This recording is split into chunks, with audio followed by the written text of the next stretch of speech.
Welcome to the deep dive. Today, we're going to be going deep on something you probably don't expect. Oh, no. The surprising link between ecological thinking and the origins of the internet. Okay. We'll be exploring this connection with, the source material is a YouTube video by Angry Prophet 1976. It's called Two, all watched over by machines of loving grace. Wow. That's a mouthful. Yeah, a little bit, but, it should be a really interesting deep dive. Yeah. It takes us from geodesic domes in the Arctic Okay. to communes embracing nature's principles, Interesting. and ultimately to a group of computer pioneers who had this radical vision for a networked society. Really? Wow. So how does it all tie together? Yeah, that's what we're going to be looking at. And, I think it's going to be really cool. Yeah. Let's start with Buckminster Fuller, this architect who is kind of obsessed with nature's efficiency. Right. What led him to the geodesic dome? Well, Fuller was really captivated by how nature achieves strength and stability, through interconnectedness. And the geodesic dome embodies that perfectly. Each strut, each individual strut is weak on its own. Right. But together they create this incredibly strong structure. Yeah. It's like an ecosystem, Yeah. where the whole is greater than the sum of its parts. I see. So it's like more than just like a cool shape. It's like a philosophy of design. Yeah. And these domes weren't just theoretical, were they? Not at all. They had real-world applications, especially in some pretty challenging environments. Yeah, absolutely. The U.S. military actually used them Really? to house radar installations in the Arctic, Oh, wow. one of the harshest environments on Earth. Yeah, for sure. The fact that these domes could withstand such extreme conditions Yeah, speaks volumes about the strength and the resilience of Fuller's design principles. that's a great example of how he applied his ecological thinking to practical problems. Yeah. But Fuller's vision went beyond just architecture. Oh, yeah, for sure. It did, didn't it? He saw these principles applying to, like, society as a whole. Precisely in his book, Operating Manual for Spaceship Earth. Okay. Fuller argues that we should view our planet as a closed, balanced system, Okay. much like a spacecraft. Right. Resources are finite, and we as the crew Yeah. are responsible for maintaining that balance. That's a pretty radical shift Yeah. from the traditional view of, like, humanity's relationship with nature. Right. It suggests this global interconnected perspective Yeah. rather than the usual competition for resources. Yeah. So how did this idea start to influence how people actually lived and Yeah. organized themselves? Well, Fuller's ideas resonated really deeply with the counterculture movement of the late 60s and early 70s. Right. We saw a mass exodus from cities with hundreds of thousands of people forming communes all over the U.S., seeking alternative ways of living. It's interesting how those communes were essentially trying to put Fuller's spaceship Earth concept into practice, but on a smaller scale. Exactly. They aimed to create self-organizing communities, Okay. modeled after ecosystems, rejecting traditional hierarchies, and embracing a concept called ecotechnics. Okay, I've heard that term ecotechnics. Right. But could you unpack it a bit? Sure. What does it actually mean in practice? It emphasizes the interconnectedness of individuals Okay. within a community, just like in a natural ecosystem. Yeah. Each person is seen as a vital part of a larger self-regulating system. Right. They believed that by understanding these interconnected relationships, Yeah. they could create a more harmonious and sustainable way of life. So they were applying ecological principles to social structures. Yes. Striving for a balance between, like, individual needs and the well-being of the community. Yes, and they used a lot of feedback mechanisms and collaborative decision-making processes Interesting. to try and achieve this balance, which is where the concept of cybernetics comes into play.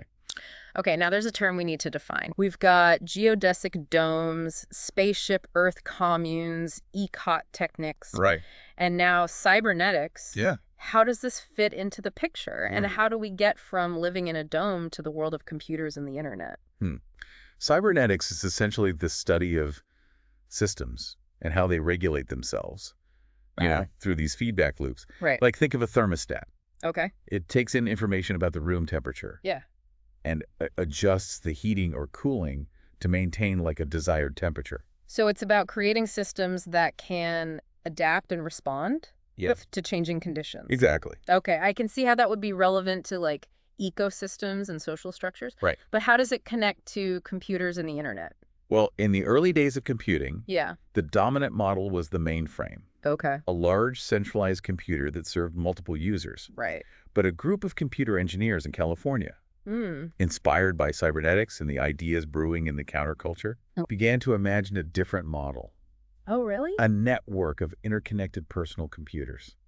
That's a pretty radical departure Yeah. from the centralized model. It is. Sure. What led them to envision this decentralized network? They saw the potential for networked personal computers to empower individuals and foster a more egalitarian and interconnected society Okay. by giving people access to information Yeah. and the ability to communicate and collaborate easily. Right. They believed they could create a more decentralized and democratic flow of ideas. So they weren't just thinking about technology for technology's sake. No. They saw it as a tool for social change, aligned with the values of the counterculture and Yeah. Fuller's vision of a networked world.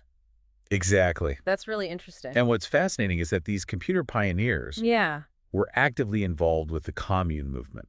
Wait, really? They saw communes as living laboratories, Okay. testing grounds for the kind of network society they were trying to create. So they were hanging out in communes, Yeah. coding and discussing philosophy. Yeah, it might seem unusual now, Yeah, a little bit. but at the time it made perfect sense. Yeah. These were people deeply committed to challenging the status quo Right. and building a better world. Yeah. They saw technology as a means to that end and were drawn to communal living because it embodied so many of the principles they believed in. Right, like decentralization. Yeah, decentralization, collaboration, Yeah. and a focus on community well-being. So they were trying to build the technological infrastructure for a more decentralized and interconnected society, Yeah. while the communes were experimenting with the social and cultural aspects. Exactly. They were two sides of the same coin, Mhm. each informing and inspiring the other.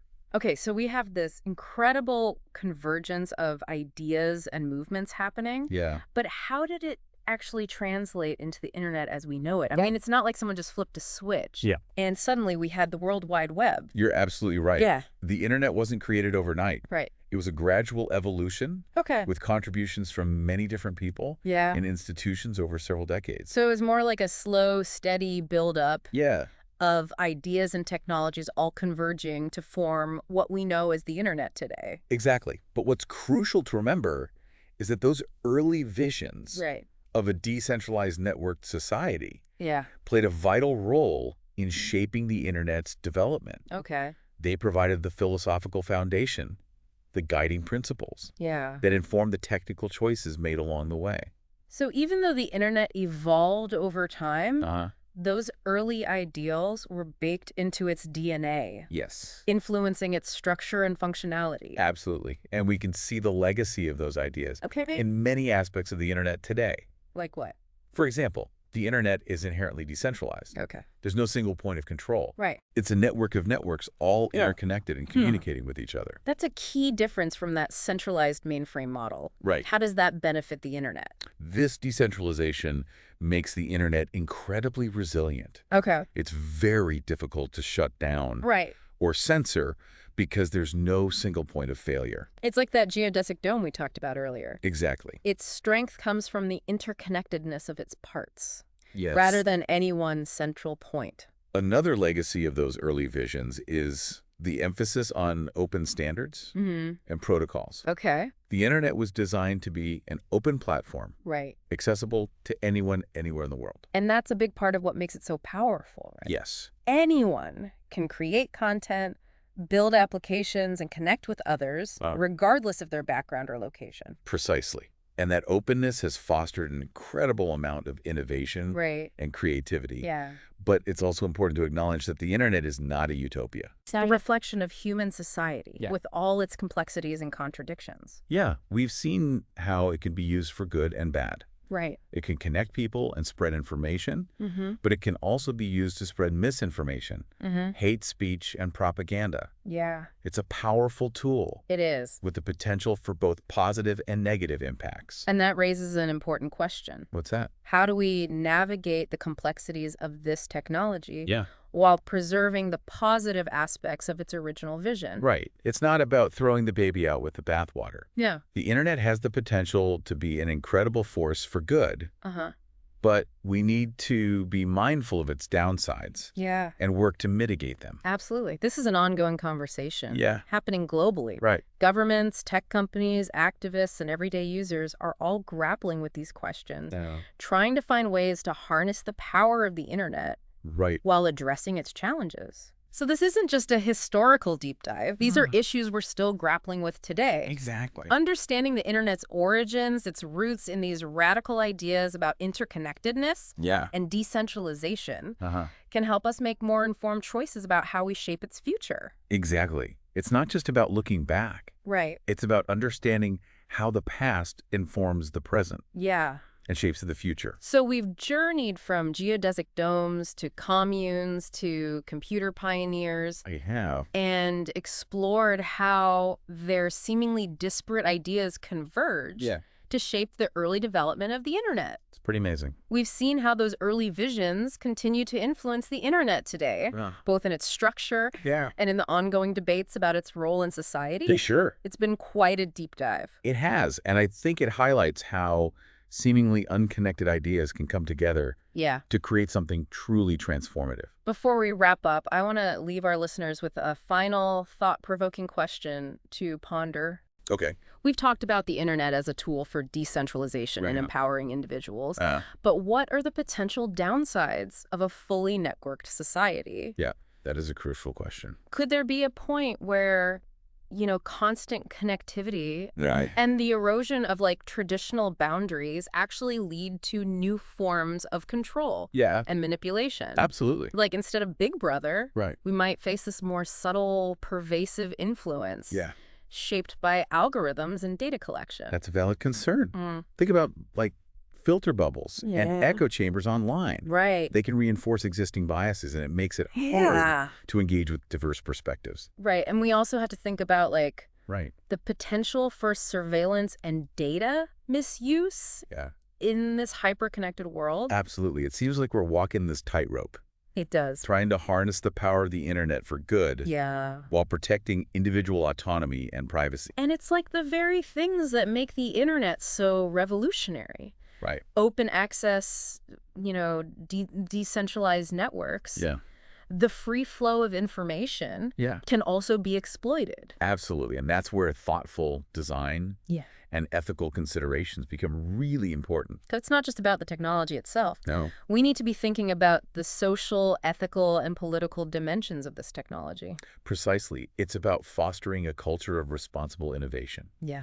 Where we're constantly evaluating the impact of the technology and making adjustments to ensure that it aligns with our values. So as we continue to explore and evolve in this digital landscape, we need to keep those early visions in mind. Right. The dream of a more interconnected, decentralized, and empowered world. Absolutely. But we also need to be aware of the potential downsides. Yes. And actively work to mitigate them. A world where information flows freely, Yeah. but also responsibly. Right. Where everyone has a voice. Yeah. But also the critical thinking skills to discern truth from falsehood. Right. And where technology serves humanity, Yeah. not the other way around. That's a powerful vision. It is. And even though the internet has taken on a life of its own, It has. it's important to remember those roots. Yes. They remind us that the internet isn't just a technology, it's a reflection of who we are and what we aspire to be. It's a mirror reflecting both our brilliance and our flaws. Yeah.